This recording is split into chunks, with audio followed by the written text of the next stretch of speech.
On the day of the young lady's imperial consort ceremony, I unexpectedly beheld numerous characters. Wow, the palace intrigue side quest has officially commenced. I eagerly await the clash between the task girl and the noble lady. Alas, this maid, who expended great effort to remove the favored concubine for her lady, met a gruesome fate, resonating deeply with the working class. She perished at the tender age of 15. Gruesome fate? Who? Me? Poor thing. How could she know that her lady had been replaced, and that the one currently wearing her guise is a task girl? However, had there not been a change, it would be impossible to engage in a romance with the enemy responsible for her family's annihilation. This marks the 3rd month since the young lady entered the palace, and through our relentless efforts, she has finally ascended to the position of Xian Fei. Today is her official coronation ceremony, and I have been assigned to hold her train. Yet, just as the ceremony commenced, I suddenly saw these characters. My hand faltered in holding the train, causing the young lady to tumble backward. How could such a foolish person have ousted the favored concubine? Well, she need not fear being stripped of her title later, for her demise is imminent now. Fortunately, the young lady merely spun around before falling into His Majesty's embrace. You scared me to death. I thought this coronation ceremony would end in disgrace. Please, I still want to witness the female protagonist redeeming Gao Qing'an in the little dark room, engaging in all sorts of intriguing activities. A mere surface-level appearance belies an emotional dominator. How delightful. We, as strong women, ought to be this way. The male lead possesses commendable core strength, while the female lead maintains a stable stance. He. A piercing pain throbbed in my head, as if something were about to sprout. At last, I recalled those forgotten memories. 2. On the day the city fell, the Marquis's residence was besieged by Gao Qing'an and his troops. He ordered the male captives to be executed by dismemberment and hung their bodies at the city gates. The women and children were trampled underfoot, reduced to mere mud. The cacophony of wails, the thunderous beats of hooves, and the fervent curses melded into a singular, haunting symphony. It was the most harrowing spectacle one could witness in this world. I narrowly escaped this calamity by delivering provisions to the Siji Hall. Yet the young lady was forcibly taken away for injuring Gao Qing'an. The scene abruptly froze at this moment. Why has this maid stopped moving? Could it be she has recalled something? Oh, this is intriguing. Is the most loyal servant of the heroine about to betray her? Surely not.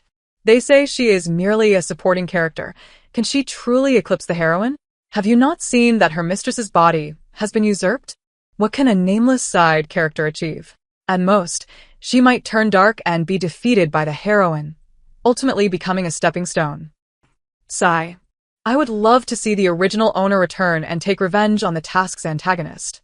It seems rather unsophisticated to seize another's body just to pursue the male lead. Well, that's merely a thought. The introduction states that once the heroine becomes Consort Xian, she faces no rivals, successfully redeems the male lead, and helps him overcome his psychological scars. Eventually, she falls in love with him and forsakes her return to reality, enjoying a century of blissful love. As I perused these words, an icy chill crept up my spine. If their claims held true, did that not make me an accomplice in harming the young lady? In the next instant, darkness enveloped me, and I fainted. 3. I was awakened by a splash of icy water. Fool. How could I be burdened with such a foolish servant? Truly as dim-witted as a pig. Punishment is in order. Let it be severe. If this hand is useless, then wash it thoroughly. The palace servant took a salt-soaked cloth and began to scrub my hands. The crystalline salt grains tore through my skin, leaving a network of tiny, crimson wounds. The salt mingled with my blood, seeping into my flesh like thousands of needles piercing through. In less than half a stick of incense, my cold sweat had drenched my clothes. My complexion turned pale, and I nearly fainted. I recalled that this was called hand cleansing. She claimed that salt could purify filth, and this was her punishment designed for palace servants with unclean hands and feet. She believed that those who were unclean in another's palace would surely face amputation. But her kindness led her to impose a lesser punishment. I knelt on the ground, raising my swollen, red hands. Thank you, your ladyship, for your mercy. Only then did her anger subside.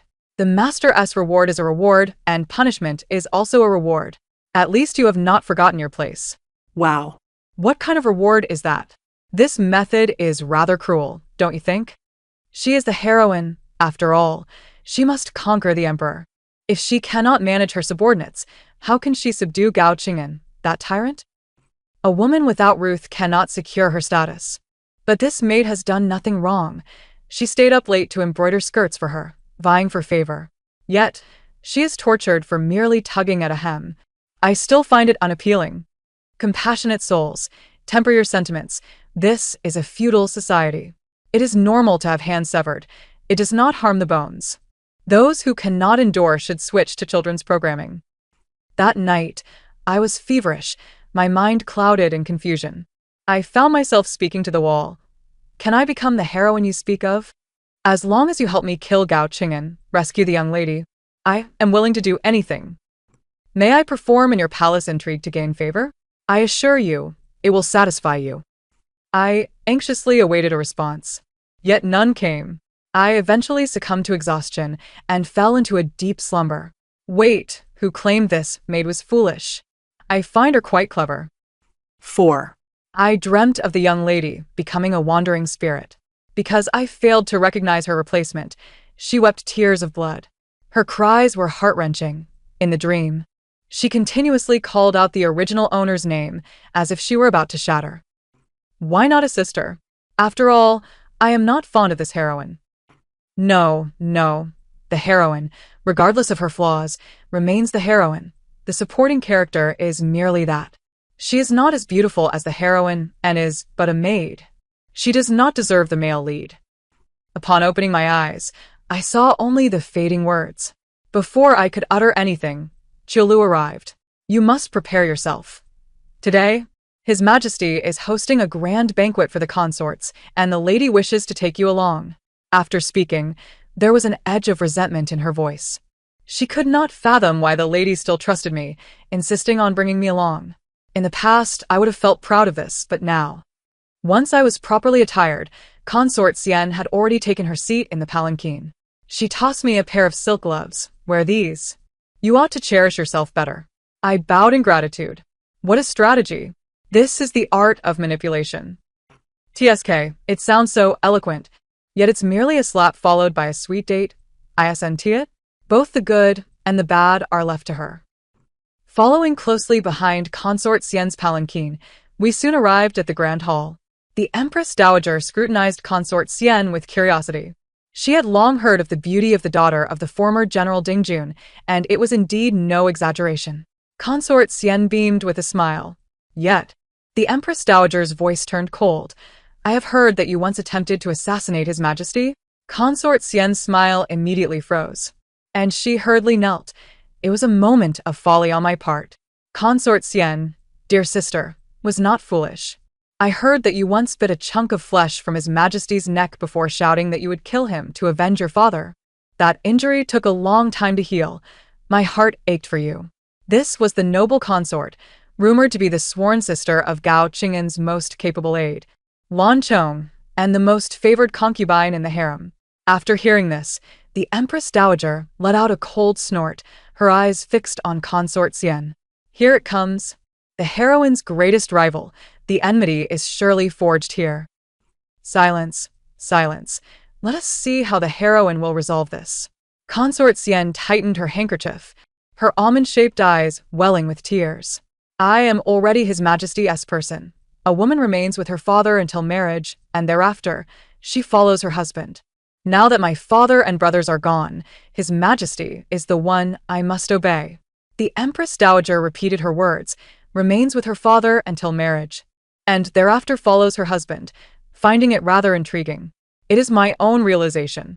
As a woman, one must respect her husband and consider him in all things.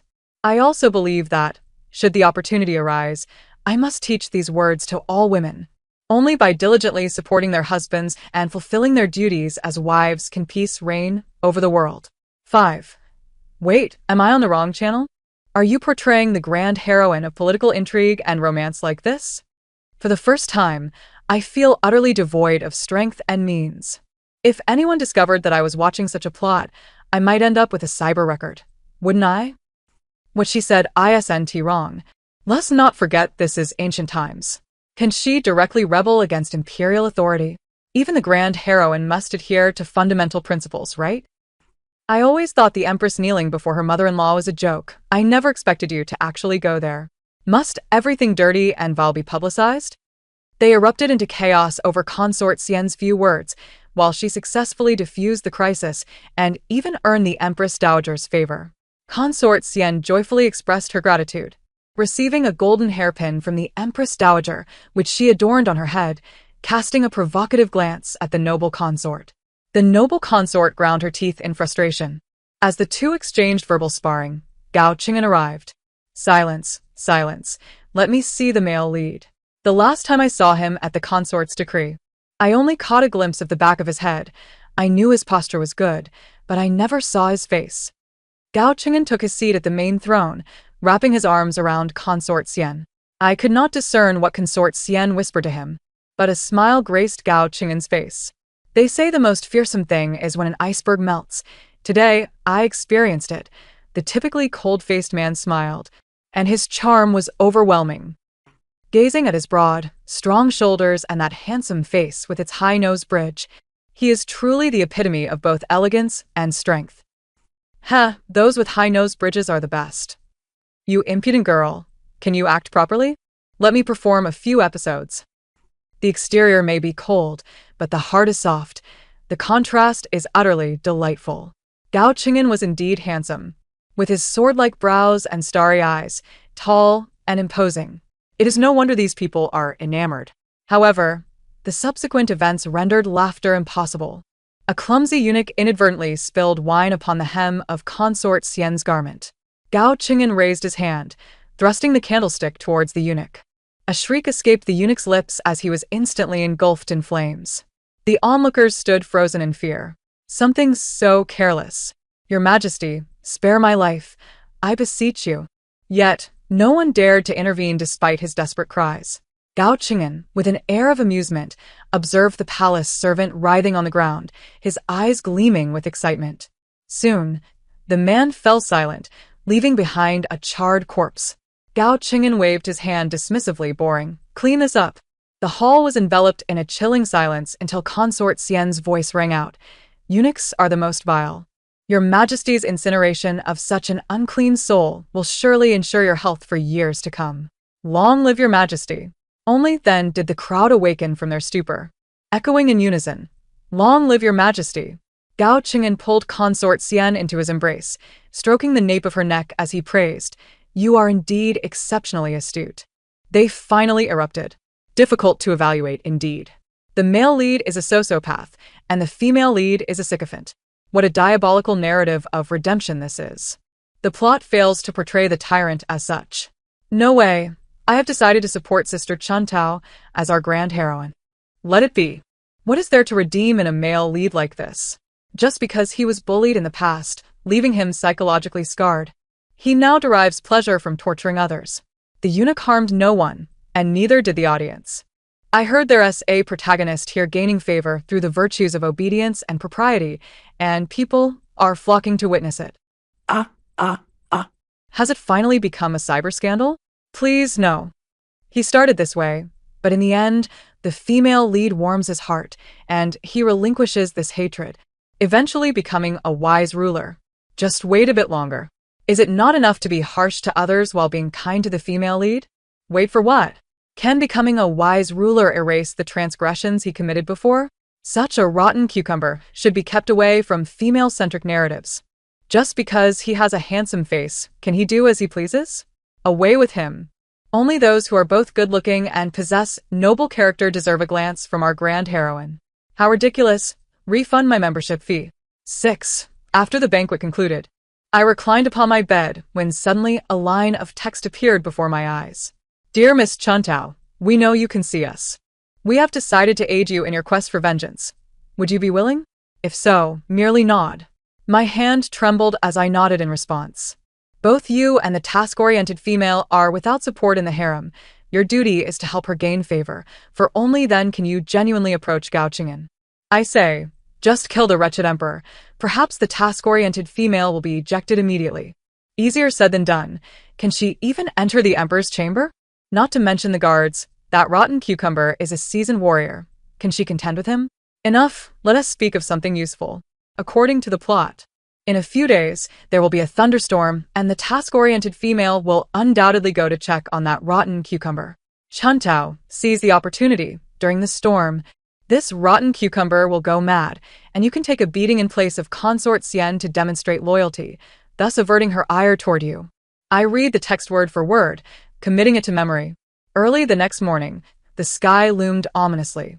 True to their predictions, Consort Xian intended to deliver sweet soup to the emperor. As we awaited instructions, a thunderclap erupted overhead, illuminating the pallid face of the chief eunuch with silvery lightning. The metallic tang of rust in the wind was nauseating, and after a single scream, the hall fell silent once more. Upon entering the hall with Consort Xian, I found Gao Qing'an sharpening a knife. A hapless eunuch sprawled lifeless at his feet. Wow, this male lead is truly a pure psychopath. The narrative claims he enjoys tormenting others. Is the female lead's love meant to redeem him, or will it merely lead to continued suffering? What era are we in to still indulge in such antics? Gao Qing'an's eyes were bloodshot, resembling a madman, seemingly oblivious to our presence. He lashed out with a whip towards Consort Xian. The whip sliced through the air with a menacing whoosh. Had it struck, it would surely have left her bloodied and broken. I shielded Consort Xian, taking the blow myself. My lady, stay close. Do not let His Majesty harm you. Consort Xian hesitated, then instinctively nestled closer to me. This female lead is quite shameless. She doesn't hesitate to take refuge when told. Gao Qing'an lashed out several more times until my back was drenched in blood, at which point he staggered, as though regaining his senses. Consort Xian, witnessing this, quickly stepped out from behind me, using a hairpin to carve a deep wound into her own hand, instructing me to wait outside the hall. Wait, what does she mean by this? Haven't you ever taken a tea etiquette class? I suggest you enroll. Isn't it obvious she intends to evoke sympathy? She supported Gao Qing'an, tears glistening in her eyes. High Lord, you have finally awakened. I was so worried about you. As Gao Qing'an turned to her, she inadvertently revealed her wound. He, too, displayed a pained and guilty expression. It is my fault. You have endured much suffering. As long as you are unharmed, what does my injury matter? Though she spoke thus, her delicate brows were slightly furrowed, evoking sympathy. When Consort Xian exited, she was unusually cheerful and even graciously bestowed upon me a favorable look. Today, you've shown good insight. When we return, come to my quarters for some ointment. We must ensure there are no scars. Is there truly no one to speak up for that eunuch? I can't take it anymore. I need a moment to recover. Can this be classified as a tale of deceitful men and shameless women? I am urgently awaiting a king's intervention. Very urgently. Had I known this would be the nature of redemption, I would have never ventured in. It's true what they say, everyone encounters deception. If you haven't been deceived, you simply haven't encountered the right scam. Wait, it seems the rotten cucumber has caught on. He has ordered the eunuch to report and intends to investigate our Chuntao. Surely, having become emperor, he isn't so foolish. Let's take it slow. Our Chuntao is truly remarkable. She listens well. Upon hearing their praise, I felt a tinge of bashfulness. Thank you, esteemed benefactors. Your kindness shall forever be etched in my heart. No. Do not call us benefactors. Call us benefactresses. Though the sister lacks striking beauty. Her little tiger teeth are quite adorable. 7. The emperor dispatched someone to investigate my matters, unbeknownst to Consort Xian. Upon returning to the palace, she gifted me a jar of medicinal ointment, earnestly advising me to tend to my wounds lest they leave scars. I expressed my heartfelt gratitude. After returning to my chamber and applying the medicine, I was unexpectedly met with a knock at my door. Miss Chuntao, His Majesty summons you. I followed the eunuch into Gao Qing'an's chamber. Just as I was about to kneel and offer my respects, Gao Qing'an interrupted. Come closer. I stepped forward to stand before him, and he moved behind me. The proximity allowed me to almost feel his breath. Strangely enough, this perspective is rather fitting. No way. I agree to this marriage. Keep that rotten cucumber away from my sister. My nails dug into my palms. What transpired today in the hall? I replied tremulously, Today, I accompanied the lady to deliver sweet soup to your majesty, but it appears you were ensnared by nightmares and inadvertently harmed her. I heard a soft chuckle from behind me. Oh, you are rather clever. Suddenly, my garment was torn open, exposing the ghastly wound on my back. Gao Qing'an caressed the skin along my wound with his fingertip. So beautiful, I heard him murmur. Then, without warning, he plunged his fingers brutally into my injury. Pain coursed through my body, and I bit my lip to stifle any sound. I recalled their words, that the emperor relished the cries of agony. The more one screamed, the more exhilarated he became. Goodness, such a perverse beast. I'll end you, you rotten cucumber. How foolish of me. I thought he was merely praising my sister's loyalty. Love-struck brain, retreat, retreat, retreat. I truly express my gratitude. I wish to show those who romanticize the notion of ancient emperors and pure love what remnants of feudalism truly entail. After tormenting my wounds, Gao Qing'an wiped his fingers with a cloth. You still possess a measure of loyalty. In due time, I shall plead on your behalf to concubine Xian for a favor, granting you the title of a talented lady. I recalled the words of my benefactors. Your servant thanks His Majesty for his gracious favor. I was once again secretly escorted back to concubine Xian's palace by the eunuchs. It was already late at night, and the palace was ablaze with light. The head eunuch, perceiving the situation, wore a knowing smile and said, Your Highness, I have returned this person to you. I shall not disturb your rest. I take my leave. Thus, I was left alone before concubine Xian. I see you are quite perceptive today. It seems you wish to ascend to the dragon bed. Were it not for Qiu Lu's unwavering loyalty, I might have allowed you to climb to my head. She struck me fiercely, and a vivid red mark instantly blossomed upon my face. You enjoy climbing beds, do you? Tomorrow, off to the cleansing room with you. I knelt in gratitude. Thank you, Your Highness, for your generosity. Qiu Lu, brimming with pride, proclaimed, I told you. You cannot contend with me. Qiu Lu is rather foolish. The plot indicates she eventually meets her demise at the hands of the male lead, though the reason eludes her. My hand trembled as I addressed Qiu Lu. Should there come a day when the mistress sends you to deliver sweet soup to His Majesty, be sure to hold a piece of ginseng beneath your tongue, and remember, regardless of the punishment, do not utter a sound. Do you think I am as foolish as you? Qiu Lu made her disbelief evident. Such wise counsel is wasted on the damned. It is a pity for my kind-hearted sister. This wretched cucumber is truly insufferable if rewards are to be given. They should be given promptly. If only my sister had a title now, why endure such punishment? Men's words are but deceit. One can never tell when they might remember. Seeing their remarks left me somewhat disheartened, yet I knew I could not blame anyone. Sisters, do not be angry. I can wait. And I shall ensure that you do not lose your enjoyment. Silly girl, what enjoyment is there? We are pained for you, born into an era where you must endure such grievances. From their words, I learned that there were indeed places devoid of emperors where one must pay with their life for murder. Wait. Perhaps going to the cleansing room is not such a bad thing. What do you think, Great One? Do you know about potassium nitrate, sulfur, and charcoal? I nodded. Psst. How do you know this? I recounted the story of a young lady to them. Her name was Wei Manqing, the daughter of Duke Dingjun, renowned in the capital for her exceptional talents. While other noble ladies studied the arts of music, chess, calligraphy, and painting, she begged her father and brothers to take her horseback riding and archery. While others sought a suitable husband, she ventured into the pleasure quarters with physicians. Scholars in court used this to criticize her father, yet she, citing classical texts, eloquently scolded him for his lack of respect, violating the principles of humanity. Following the acquisition of a 14-year-old concubine, the scholar fell ill from anger. From that moment on, she gained fame in the capital, and no matchmaker dared to approach her. Yet she remained unconcerned, instead taking my hand and speaking of matters I did not comprehend. How could I, a mere clerk earning a meager salary, rise against these stubborn old men?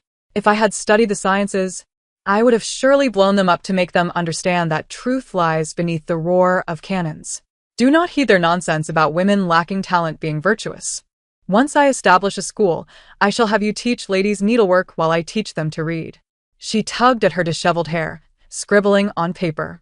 Potassium nitrate, sulfur, charcoal, easy to remember, but how to extract them? Though I could not grasp it all, I recognized that Miss Wei wished to undertake something beneficial for women. Thus, I teamed up with a Fu, staying up late to craft a pink blouse and skirt for her. Upon receiving the garments, she wept with joy, exclaiming, "Rui, you have done splendidly. Do not make any more next time." A Fu asked me, "Does she dislike them?" I replied, "Of course she likes them, otherwise she wouldn't keep mentioning the pink garments. She must be worried we would tire ourselves." As I spoke, melancholy washed over me. I wondered where Miss Wei was now, and if she could ever return to her body. So, the original body was also a transmigrator? Though I hesitate to say. This one truly qualifies as a redemptive female lead, while the current one is merely infatuated with romance. Indeed, the scope has broadened. The mere thought of such a person occupying the original body infuriated me further. All right, we have digressed. Since sister knows this, it will make things easier. Let us discuss it further tomorrow in the cleansing room. In July, as the heat began to wane, the cleansing house was filled with the warmth of charcoal fires boiling water. This was not out of consideration for the palace servants, but rather a fear that cold water would fail to cleanse the garments of the nobility.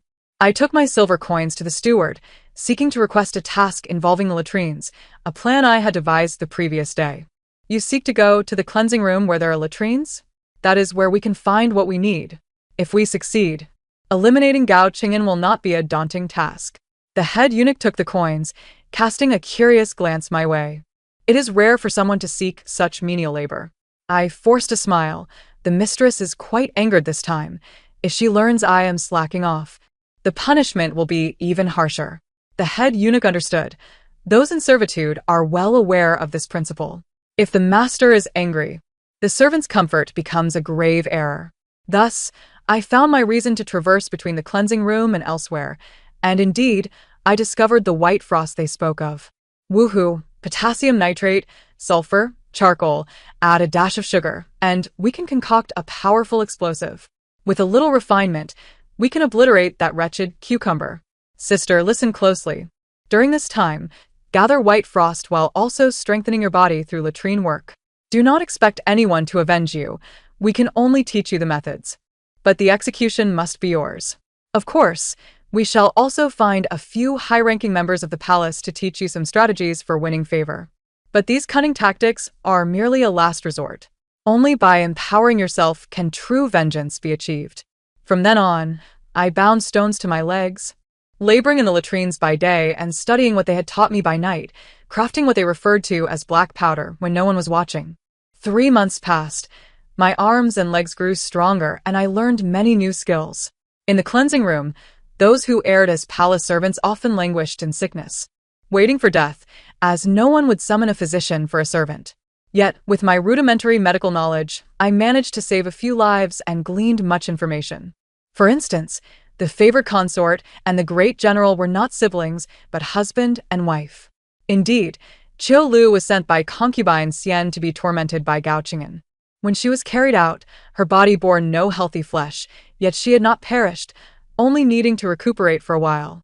Gao Qing'an had taken a new paramour, rumored to be a goddess of resurrection, who was immediately bestowed the title of Miao Pin upon entering the palace, settling in Yanhe Palace.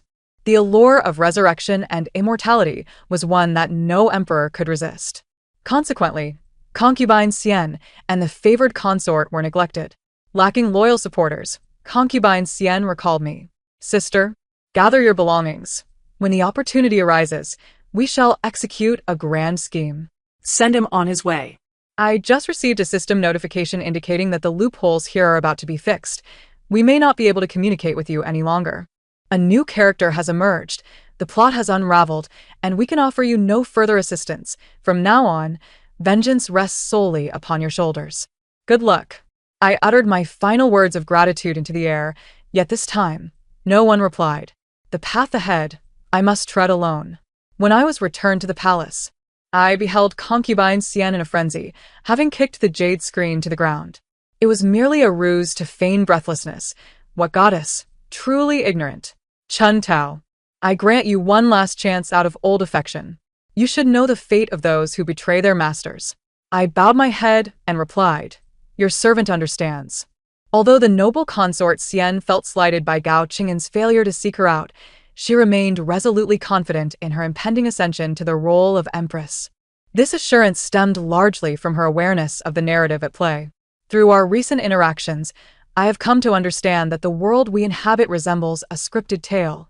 With Consort Xian as the protagonist and Gao Qing'an as a supporting character, their love story serving as the central theme. As for myself and the others in the Wufu, we are mere background figures in their narrative.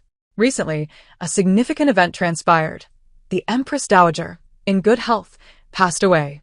During the mourning period, Consort Xian unexpectedly fainted. Upon awakening, she was greeted by the imperial physician who had already prepared a prescription. Congratulations, Your Highness. You are 3 months pregnant. Consort Xian was overwhelmed with joy, gently caressing her abdomen. How wonderful! Truly, the heavens are aiding me. After a brief interval, Gao Qing'an arrived at the palace.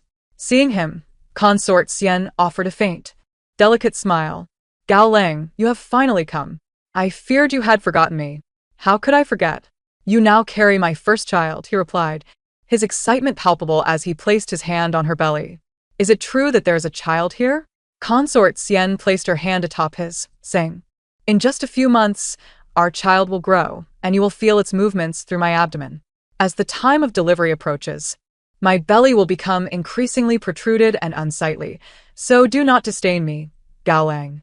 Her words dripped with a poignant vulnerability as she yearned for Gao Qing'an's affection, oblivious to the flicker of madness in his eyes. My beloved consort, take good care of yourself during this pregnancy. I eagerly anticipate the child's arrival. I found it perplexing that, after the massacre of so many, Consort Xian still harbored such fantasies about Gao Qing'an. Was it merely because she recognized her status as the heroine? Since her pregnancy, her diet and attire have mirrored that of the Empress, and as winter set in, she insisted on only drinking plum blossom and snow water. She held a grudge against Gao Qing'an for summoning me previously and sought to torment me, resulting in my hands being covered in frostbite from fetching snow. Medicine is but poison in disguise, she proclaimed, forbidding me from applying any treatment. She took pleasure in witnessing my suffering, punishing me for my perceived betrayal. One day, while I was ordered to the Imperial Garden to gather snow, I unexpectedly encountered someone I had not seen in ages. Rui, is that you? It had been quite some time since anyone had called me by that name. The figure before me, clad in a deep indigo robe, exuded an air of gallantry. It was Lan Chong. I have seen the general, I said, bowing respectfully. He sighed with a hint of bitterness.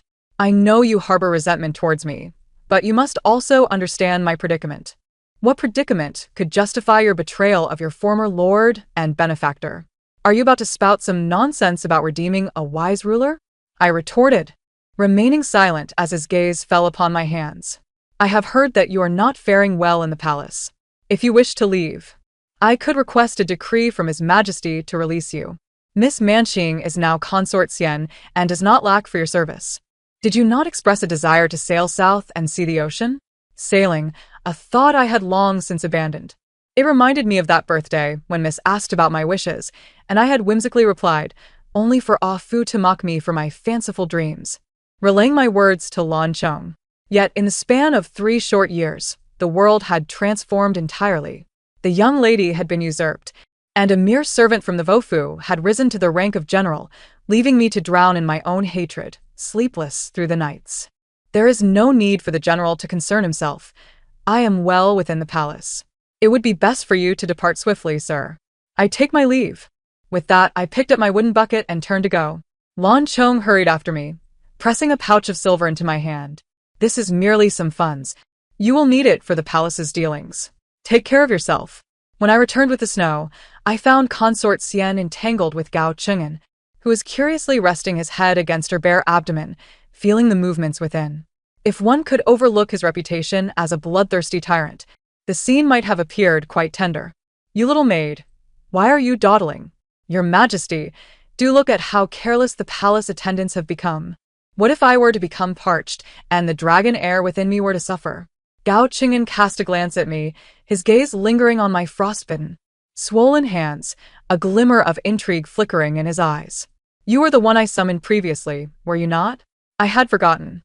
As Consort Xian was heavily pregnant and found it inconvenient to serve him, he ordered me to relocate to Yufeng Palace and promoted me to a rank of concubine. Consort Xian was taken aback by this reaction, her temper flaring. Gao Lang. What? Does my beloved consort have something to say? She clenched her teeth, replying, nothing. Serving His Majesty is my fortune. That night, Consort Xian punished me by making me kneel for the entire duration. You wicked girl. You seized your opportunity. But do not forget, you are my servant. She commanded her attendants to open the door, letting the cold wind blow in all night. The following day, I fell ill with a high fever and was carried to Yufeng Palace. However, Gao Qing'an did not mind. On the contrary, he spent several nights in my palace, claiming, "This feverish state of yours is quite intriguing." It was not as others imagined, with him lavishing me with affection every night, but rather employing the instruments of punishment that Consort Xian had prepared for him upon me. I could never fathom how someone like Gao Qing'an could be swayed. Perhaps it was the effectiveness of these non-lethal devices that contributed to his so-called redemption. The supposed success of his salvation merely transformed his methods from killing to tormenting. Gao Qing'an elevated my status 3 times in a mere month, and I soon became a concubine of caution. By this time, Consort Xian had not seen Gao Qing'an for an extended period. On a snowy morning, she led a group to block my palace entrance. Gao Qing'an, feeling somewhat fatigued from the heated floor, allowed Consort Xian to dismiss all the palace attendants, leaving us alone in the vast hall. Your Majesty, I must report that concubine Caution is having an illicit affair with General Lan. She produced the pouch Lan Chong had given me, along with several letters. Gao Qing'an lifted the pouch, his expression inscrutable. I have indeed seen this pouch on Lan Chong. Does concubine Caution have anything to say? Your Majesty, do observe the explicit language of the letters. Do not listen to her attempts at justification. Her crimes warrant punishment. I knelt before Gao Qing'an, arranging my garments. Your Majesty, I have known General Lan for a long time. This pouch was given to me out of old friendship, not as a token of love. Furthermore, these letters do not belong to me. He commanded that Lan Chong be summoned for confrontation. Upon seeing the pouch, Lan Chong's expression shifted, and he quickly offered his apologies. Your Majesty, I am indeed acquainted with concubine Caution, yet I have not overstepped my bounds. This pouch is merely a token of gratitude for past kindness. And these letters are not mine. Someone is trying to frame me. Consort Xian was relentless. You two have been entangled since your time at Thofu. How surprising that concubine Caution still cannot sever ties after entering the palace. Just as she was about to say more, Gao Qing'an raised his hand. Concubine Caution. If you claim there is no connection, how can you prove it? Consort Xian interjected. They say that death is the ultimate declaration of intent. Why not take your own life to prove your innocence and protect the reputation of the imperial family? I pondered for a moment before responding. If I were to kill him today, would your Majesty believe in my innocence? As my words hung in the air, Lan Chong's eyes widened in shock. Even Consort Xian was taken aback by my response, while Gao Qing'an erupted into hearty laughter. Very well, I shall grant you this opportunity to prove your innocence. He drew a dagger and tossed it before me. I unsheathed the blade, facing Lan Chong. Consort Xian continued to prattle. Your Majesty, she is merely putting on a show. Do not show her mercy. I have heard that you have been suffering from headaches and insomnia. I know of a tribe in the West that can craft pipa from human leg bones, allowing one to forget their troubles. Once you eliminate this seductress, I shall have her made into a pipa. To Consort Xian, it seemed I would not dare to act against a high-ranking official, viewing it as a dead end for me. Even Lan Chong maintained a calm demeanor. Ruiyu, before he could finish, I thrust the dagger into his chest. His eyes widened, blood spilling from his lips as I withdrew the curved blade, splattering my face with crimson. The sudden turn of events left Consort Xian in a state of shock, her voice escaping her as a scream, her complexion as pale as death. Gao Qing'an wiped the blood from my face with his fingers and rubbed them together, just as he was about to speak, when the imperial concubine requested an audience. Upon seeing her sworn brother sprawled on the ground, she froze momentarily, her eyes soon brimming with tears. She flung herself onto Lan Chang's body, weeping uncontrollably. Gao Qing'an, irritated by the commotion, ordered the eunuch to lift her up. "What are you crying about? What is the matter?" The imperial concubine, choking back sobs, revealed her intent. "Your Majesty, I have come to expose Consort Xian for framing concubine Jean and my brother. Those private letters were forged by her, having bribed my maidservant." Gao Qing'an, vexed by the uproar, turned to Consort Xian. "And what do you have to say for yourself?" "I am wronged. I did not frame concubine Jean. I found those letters in the courtyard where she used to reside." Observing my calm demeanor as I wiped the blood from my face, Consort Xian suddenly grasped the situation. "Your Majesty, it is she who has framed me. It is she who has conspired against me." The imperial concubine lunged at Consort Xian, tearing at her garments. "Poisonous woman! It is all your doing. If it were not for you, how could my brother have met his demise?" Lan Chang's blood pooled on the ground, the stench of iron pungent and overwhelming in the heat, a scent almost unbearable for ordinary folk, yet invigorating for Gao Qing'an, who had not seen human blood in a long time. His breath quickened, veins bursting in his eyes. When Consort Xian clung to her calf and abruptly stood up, he excitedly grasped her throat with one hand while the other gestured menacingly at her abdomen. "Bring me a knife." His pupils dilated, his tone chillingly sincere, as he seemed intent on slicing open Consort Xian's belly. Consort Xian struggled in his grip, her face turning ashen. Gao Lang, no. This is our child. "I beg you, Do not. let me go. Someone help me." Witnessing Consort Xian's futile struggles in his hands, Gao Qing'an showed no signs of relent until she succumbed to unconsciousness. He stumbled onto the couch, and I locked my thigh around his neck. They say this is called a triangle choke. Once it is formed, no one can escape. Moments later, he indeed lost consciousness. The imperial concubine and I exchanged glances, shedding our veils, and together we bound Gao Qing'an to the bedpost. That night, your visit startled me greatly. I had not anticipated such decisiveness and boldness from you. This is a crime that warrants the extermination of all 9 clans. You acted with such resolve in killing Lan Chong, an old acquaintance of yours. What use is an old acquaintance? Had I known, he would sell his master for glory. Betraying the Ho residence, I should never have saved him. You, however, show no restraint in your correspondence. The imperial concubine dabbed her eyes with a handkerchief. He said he needed someone to enter the palace to seek a path for him, so I came. But he should have never sent my sister away as a favor. He caused her death. He should have realized I would not spare him. What do you plan to do next? I have my ways. After the imperial concubine departed from my palace, I ignited the fuse. With a thunderous roar, the earth trembled. Yufeng Palace collapsed significantly, and Gao Qing'an was struck on the back by a beam, spitting blood. I loosened my hair, crawling out from the rubble. "General Lan Chong intended to harm your Majesty. Quick, someone, summon the imperial physician. Your Majesty is inside, and Consort Xian is also there." When Gao Qing'an awoke, the physician had just finished assessing his condition. I helped him sit up and reiterated, "Your Majesty, the physician says you have fractured your spine. Gao Qing'an has been severely injured and may never speak or move again." Gao Qing'an's eyes bulged with fury, his lips trembling as he attempted to voice something, but he had lost the ability to speak.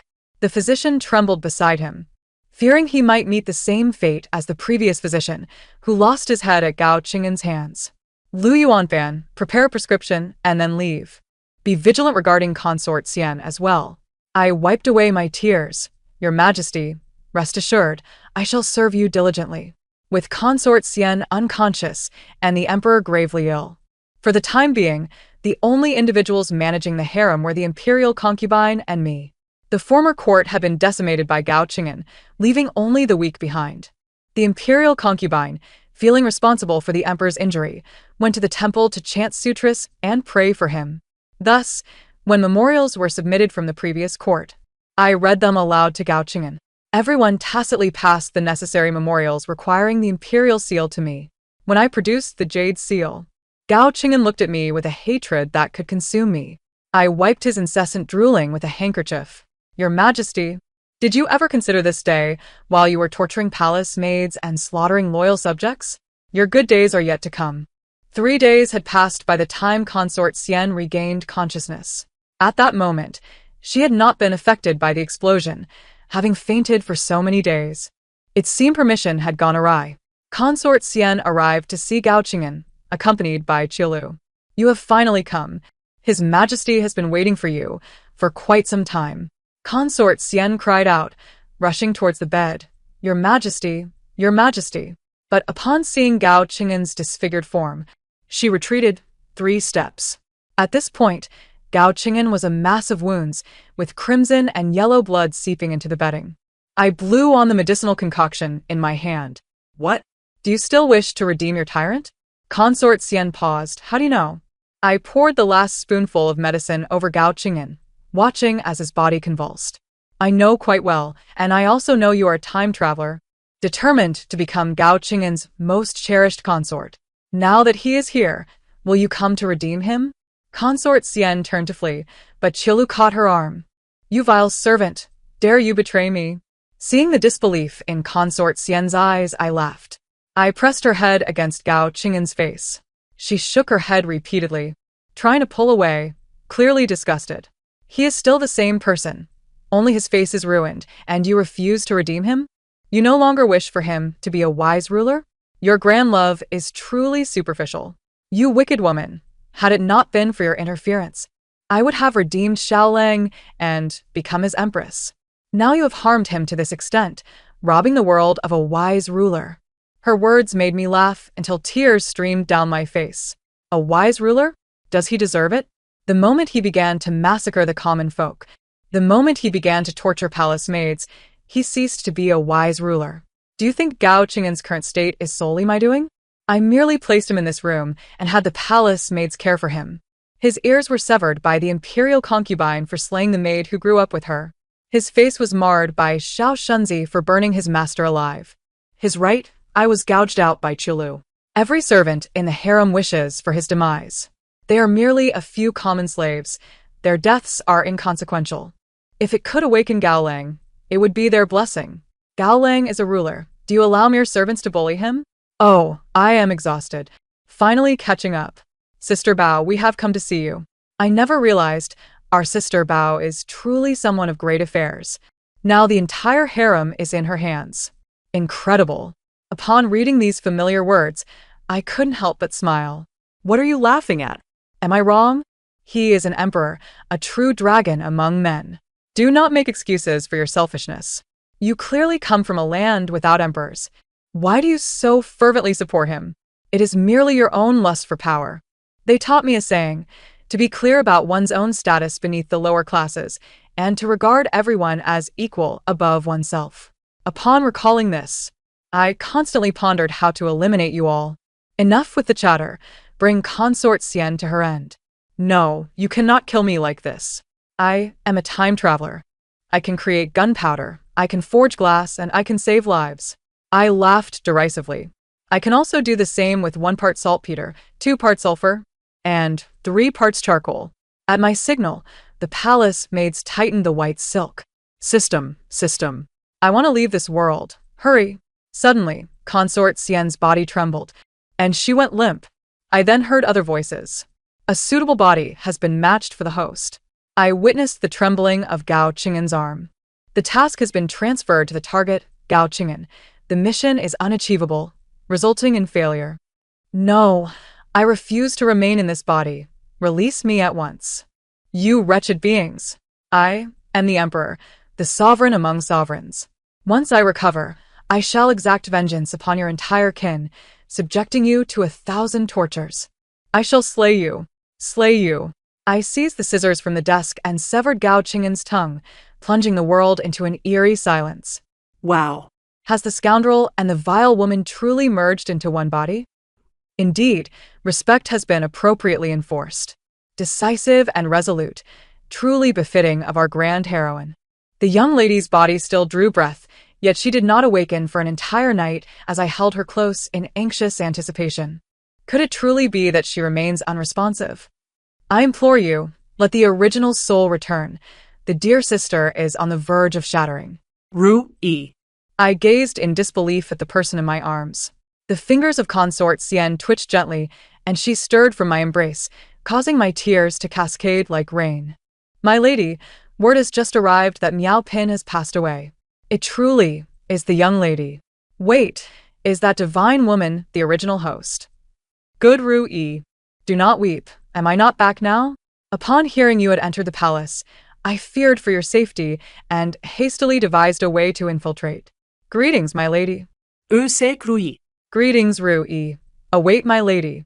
The foul cucumber and the tasks villainous. Upstairs, the clear broth of the elder master. I pulled the young lady's gaze towards the figure upon the bed. My lady, these two individuals have now come together. What shall we do? The young lady withdrew a hairpin and stabbed it towards the person on the bed. Once, twice, until the figure lay silent. Only then did she cease. Tears mingled with blood smeared across her face. When she crossed over, I was still within the body, witnessing firsthand how she ingratiated herself with Gao Qing'an and how she humiliated you. At that moment, I vowed that if I could reclaim my body, I would ensure they met a gruesome end. Thankfully, you were there. Thankfully, you were there. Gao Qing'an is deceased, yet this must remain concealed. Thus, the young lady and I resolved to elevate Consort Xian to Empress, with me masquerading as Gao Qing'an. I transcribed the knowledge imparted by my sisters for her: gunpowder, medicine, Agriculture. Through our efforts, one policy after another was implemented. There were dissenters, yet a mere demonstration of artillery silenced them all. The young lady proclaimed that imperial authority is but a hollow title. The dominion over the realm is not rooted in morality or lineage, but in strength and power. Alas, some women, having been brainwashed, foolishly relinquish their authority. Woe is me. Manqing and Ru Yi are truly wonderful. May they find perpetual happiness together. This is precisely the exhilarating narrative our grand heroine ought to relish. The story concludes here. Thank you for listening, and until we meet again in the next tale.